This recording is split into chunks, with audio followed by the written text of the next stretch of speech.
নিরামিষ এই কুমড়োর রেসিপিটা ভাত, রুটি, পরোটা যে কোনো কিছুর সঙ্গে খেতে দুর্দান্ত লাগে। নমস্কার বন্ধুরা, রূপাস কিচেনে সবাইকে স্বাগতম। তাহলে চলুন দেখে নেওয়া যাক। এখানে আমি 700 কুমড়ো নিয়ে খোসা ছাড়িয়ে ভালো করে ধুয়ে নিয়ে মিডিয়াম সাইজ করে কেটে নিয়েছি।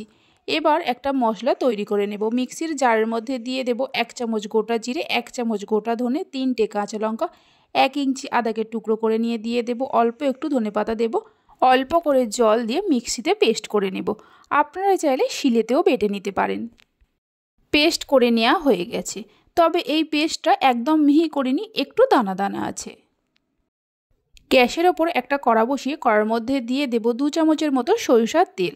তেল গরম হলে কেটে রাখা কুমড়োগুলো দিয়ে দেব। হাই ফ্লেমে কুমড়োগুলোকে হালকা লাল করে ভেজে নেব। রান্নাটা আমি সরিষার তেলে করছি, আপনারা চাইলে সাদা তেলেও করতে পারেন। রেসিপিটা আমি শুধুমাত্র কুমড়ো দিয়ে বানাচ্ছি, চাইলে অল্প করে আলুর ব্যবহার করতে পারেন। কুমড়োগুলোকে হালকা লাল করে ভেজে নেওয়া হয়ে গেছে, এর থেকে আর বেশি ভাজবো না। একটা পাত্রের মধ্যে তুলে নিয়ে রেখে দেব। কুমড়োগুলো তুলে নেওয়ার পর ওই কড়াতে আরও 1 চামচ সরিষার তেল দিয়ে দেব। তেলের মধ্যে দিয়ে দেব 3টি শুকনো লঙ্কাকে 2 টুকরো করে, 1/2 চামচ 5 ফোড়ন দিয়ে দেব, একটা তেজপাতাকে 2 টুকরো করে নিয়ে দিয়ে দেব। ফোড়নের সুন্দর গন্ধ আসা পর্যন্ত ভাজতে থাকবো। ফোড়নে থেকে সুন্দর গন্ধ বেরোতে শুরু করলে যে মশলাটা মিক্সির জারের মধ্যে পেস্ট করে রেখেছিলাম এর মধ্যে দিয়ে দেব। সামান্য হিং দিয়ে দেব। যে কোনো নিরামিষ রান্নায় সামান্য হিং দিলে স্বাদটা খুব ভালো হয়। যদি হিংটা আপনারা অপছন্দ করেন তাহলে নাও দিতে পারেন। সামান্য হলুদ দিয়ে দেব, মানে 1 চামচের 3 ভাগের 1 ভাগ। 1/2 চামচ কাশ্মীরি লঙ্কার গুঁড়ো দিয়ে দেব। অল্প একটু জল দিয়ে মিডিয়াম ফ্লেমে মশলাটাকে মিনিট 2-3 সময় ধরে কষিয়ে নেব। মশলাটাকে ভালো করে কষিয়ে নেওয়ার পর 1 মুঠো ভাজা চীনাবাদাম দিয়ে দেব। চীনাবাদামগুলো দেওয়ার পর মশলার সঙ্গে আরও মিনিট 2 সময় ধরে কষিয়ে নেব।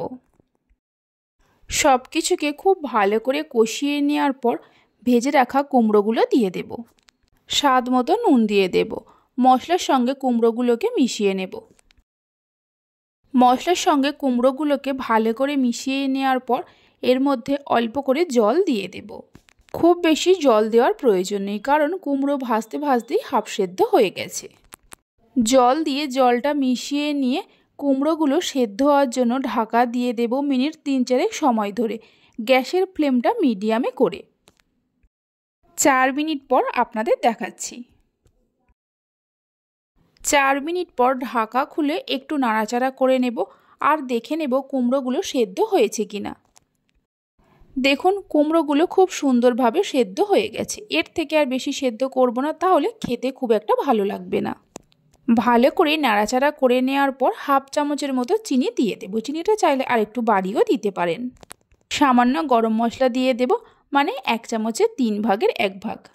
চিনি আর গরম মশলাটা মিশিয়ে নিয়ে গ্যাসের ফ্লেমটা বন্ধ করে দিয়ে 5 মিনিটের জন্য ঢাকা দিয়ে রেখে দেব।